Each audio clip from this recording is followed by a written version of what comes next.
the 15th day of Elul. Very interestingly, again, Parashat Ki Tavo always falls on Elul. We're always going to read Parashat Ki Tavo in Elul.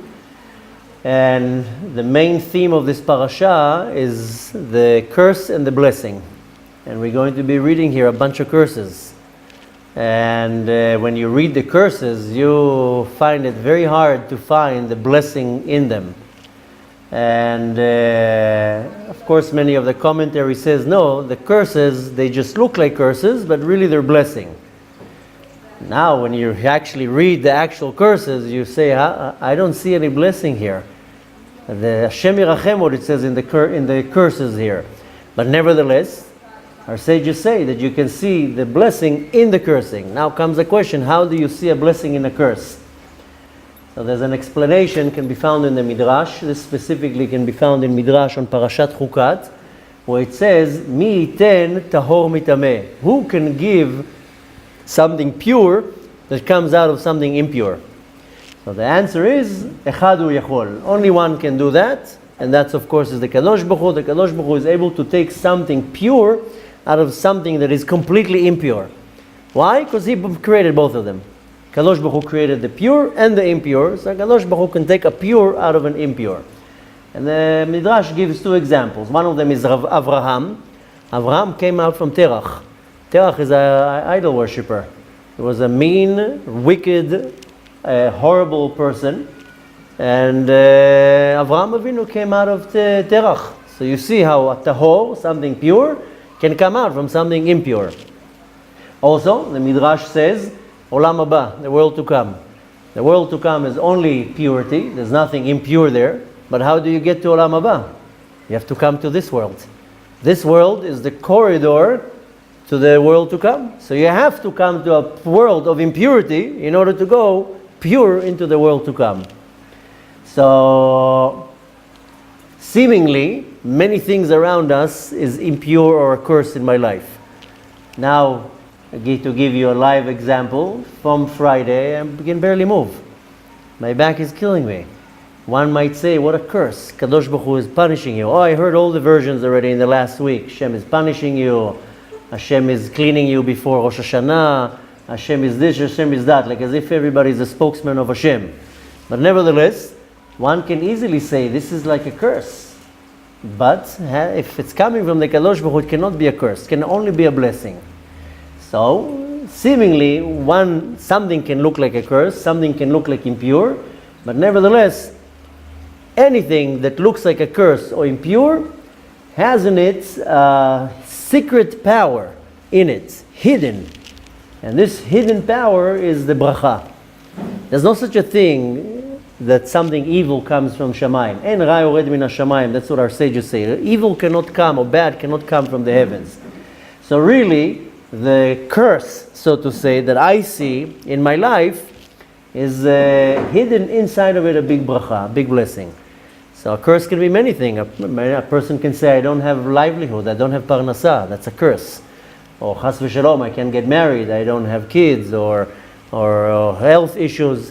There are many things that are happening in our life, and we see it as a curse from the Kadosh Baruch Hu. But really, the curse, so to say, how we see it, is just something that is covering the bracha, the blessing. How? Because anything that comes from the world above is holy. And everything that comes from the world above is what's called lofty and spiritually higher. And in order for it to come down to the world, that it has to ascend from its high place.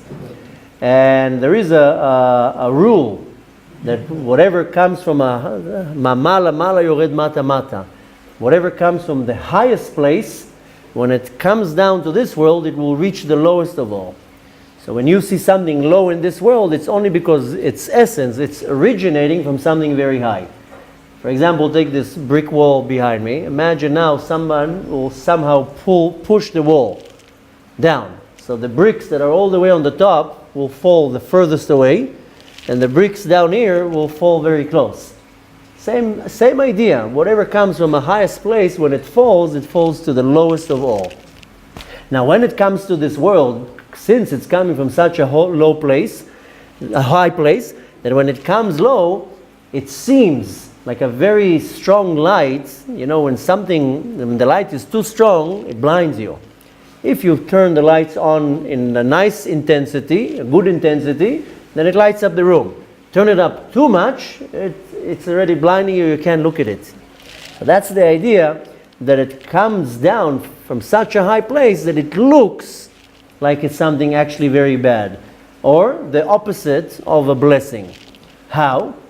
Because the same rule is ma'amala mala nofel malamata. Whatever comes from the highest place will fall to the lowest place. And in order for something very lofty to come down into this low world, then it has to have a little bit from the lowest world in order to relate with it. So I will see something in a very negative way, but really there's a hidden blessing in it. I just have to figure that out. Now, same thing when I look at something like a curse. It's the same idea, that the blessing is coming from such a high place that when it comes down, it looks like a curse. Now, the only thing is that it cannot be dressed in human comprehension. Then I see it as something very negative. So again, no need to give too many examples, but many things in our life, they look like a curse, they look like something bad. We can't understand it in our physical mind, but nevertheless behind it is hidden something very, very special. The thing we need to understand from this is that we have a commandment from the Torah that we have to serve Hashem b'simcha.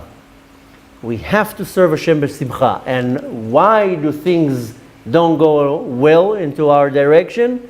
The only reason why negative things happen in your life is because you didn't serve Hashem with happiness, b'simcha. So we have a commandment from the Torah that we have to do it Hashem b'simcha. Since I don't serve Hashem b'simcha, that's if Hashem wants to chas v'shalom. I don't want to use the word curse or punish, but if Kadosh Baruch Hu wants to teach me a lesson or something, or punish me, or something bad comes, it's only because I didn't serve Hashem b'simcha. This is what the Torah says, Ekev asher lo avatem et Hashem b'simcha v'tuv levav. Since you didn't serve Hashem with a clear, good heart and simcha and happiness, that's why it happened to you. Which means that I have to serve Hashem b'simcha and bitachon, with a lot of trust and security. And since I don't do that, therefore will come cursing into my life. Now, we have to understand that when Hashem wants to bless us, even He gives us this bracha, this shefa, when it comes down to the world, it has to go through all the worlds. Then right away the prosecution will come and say, whoa, whoa, whoa, where is this going to? Like customs. You know, before customs, they saw a shipment comes into the country, the customs come and stop it. What is this? Where is it going to? What's the value of it? If it has value, we're going to tax you on that. So the same idea, when a bracha, when a blessing comes to the world, then the mekatrigim, the prosecutors, they stop and they say, what is this? Who's getting it? Why is that person getting it? I didn't see him in the minyan today. I didn't see him do such good things in the lately. Why is he getting such a bracha? So the Kadosh Baruch Hu covers the bracha. Like you want to smuggle something into a country, you cover it, you don't want the customs to see. Kadosh Baruch Hu wants to smuggle a bracha into the world, so He covers it with something that looks like a curse, that looks evil or looks bad. So the prosecution says, okay, whatever, yeah, you can pass it. Now, when a person decides to serve Hashem b'simcha and to have a lot of trust to Hashem, that he sees the bracha in what happens. If a person chooses, says, I will take everything with a smile, everything that happens, I will say, Baruch Hashem, it's coming from the Kadosh Baruch Hu. Then you're able to see in everything in your life, how is there a blessing in there. Not only that, you see the potential of the situation. So you look at something bad that's happening into your life, right away you can see the good in it, and not only that, the potential from it. And I don't want to start psychoanalyzing any little thing, but just to give a very quick example. So Thursday night my back started hurting. Friday night I couldn't move. Shabbat I barely moved. I was supposed to go to Jerusalem to a lecture on Sunday. And a big lecture on Sunday, and not only that, a few other things. And to top it all, we were planning, my wife and me, to go to the lecture together. And the night before, the person who's organizing the lecture says, if the rabbi would like to stay in Yerushalayim, we can organize a room for him and his wife in the Waldorf. Ooh, my wife and me were like, that would be a nice way to finish the stay in Yerushalayim. Nevertheless, so we said, okay, let's see how she feels in the morning. And let's see how I feel in the morning. She started going into labor already on Shabbat. So she was like, okay, you go. Now imagine if I wouldn't have my back pains, I would go. Now what's going to happen? My wife goes into labor and I'm 3 hours away from here. So the Kadosh Baruch Hu says, you're not going anywhere, I'll keep you here. That way you don't have to go anywhere. Yeah, okay, so you have a little bit of quetching in your back. Okay, it must be something much greater than that. I can tell you, now they just commemorated the tragedy in America, the 9/11. How many stories you hear about a person that lost the train, got late to the plane, whatever, something happened, and they were saved. So sometimes something horrible happens in your life, you don't see the bracha here. Kadosh Baruch Hu is now stopping you, He's grounding you, He's preventing you from doing something, and you're being saved from something huge that you will never even figure out how and what Hashem is doing in the background. So the trick here is to serve Hashem b'simcha. Something happens, then you right away, you take it, as they say, with a grain of salt. Everything is good.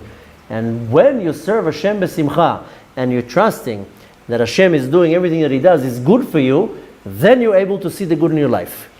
So, what we want to take from that in everything bad in this world is hidden something huge in it. You just have to figure out how to reveal it. I'll give you one example out of many. The best thing that can happen to us as a nation or even as mankind is the coming of Mashiach. This is going to be the biggest blessing that this planet has ever seen. Now, where did Mashiach come from? If you will go back, all the way back, where did Mashiach come from? He came from forbidden relations. When Lot had relations with his daughter. It came from the destruction of Sdom. So Lot had to run away from Sdom. Then act of immorality was done. But that's where Mashiach was, where it originates from. So one can look at such a disaster and say, look what a bad thing happened. Yeah, but from that is birth, maybe many generations later, but it's birth the coming of Mashiach. So everything that is bad or evil, there's a lot of good hidden in it. And usually something, the worse it is, the greater what is hidden in there is something huge. So, what we want to take from that's a big part of our tshuva, because most people complain all day long. How are you? How's Parnasha? What's going on with you? This is not working out, that's not working out. I went on a date with this girl, I liked her, she doesn't want to marry me. Whatever it is, everybody's complaining. Not everybody, but many people kvetching. Instead of that, a big part of our tshuva is to say, Baruch Hashem. Baruch Hashem, this didn't work out, but I have that. That didn't work out, Hashem saved me from something.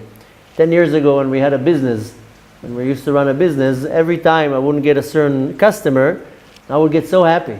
My wife would tell me, why are you so happy? I said, because Hashem saved me a big headache with this customer. If I would somehow force to get this deal, I would get a headache from them. Either a lawsuit, or loss of money, or bad reputation, whatever it is. If Hashem made that I'm not getting this deal, Baruch Hashem, Hashem saved me from a big headache. So, the Baal Shem Tov says something very interesting. He says, if you serve Hashem b'simcha, constantly b'simcha, and everything that happens, you have bitachon and trust in Hashem, and if you see the good in everything, even if you don't deserve something, Hashem will transform it that you get it. That's what the Baal Shem Tov says. Everything will transform into good. So, what do we want to take from that? We want to take from that a big part of our Avodat Hashem and a huge part of our tshuva is to serve Hashem b'simcha, to be grateful and to be happy. When Hashem wants to punish somebody, you know what He does? He doesn't necessarily put him through agony or torture. Rather, Hashem takes from you the midat bitachon. When Hashem wants to punish somebody, that's what He does. He takes away your bitachon. Then you don't have any trust in Hashem. Then everything becomes bad. And then you see everything bad. And then you have no hope. And then the biggest present that we can see the good in everything. Now, the more you apply the joy and the happiness in your Avodat Hashem, and something bad happens, you smile. Something doesn't work well in your way, you rejoice. Then Hashem already transformed. Even what you don't supposed to get, you already get. But nevertheless, that's how you're able to see the bracha and everything. So what do we want to take from that? Is that constantly you have to be besimcha, and you have to see everything. Simcha means to be in happiness and to see the good in everything. When you start applying that, then you see that everything will start transforming into good. You see the good in everything, because if something seems to you bad and you are focusing on the bad, then that's what's going to happen. But when you're focusing on the potential of what can be from that, then Hashem will reveal to you how good it was. So a big part of our tshuva is a very simple order, a commandment: Ivdu et Hashem besimcha uvetuv levav. Serve Hashem with simcha, with a good, pure heart, and you'll see that Hashem is going to reveal all the good in your life, that everything that happens to you in your life is actually good. That's where you see the Kadosh Baruch Hu is taking care of you. He has your back. And needless to say, exactly what the Baal Shem Tov says, that even if you don't deserve something, Hashem will transform it to be something positive and good.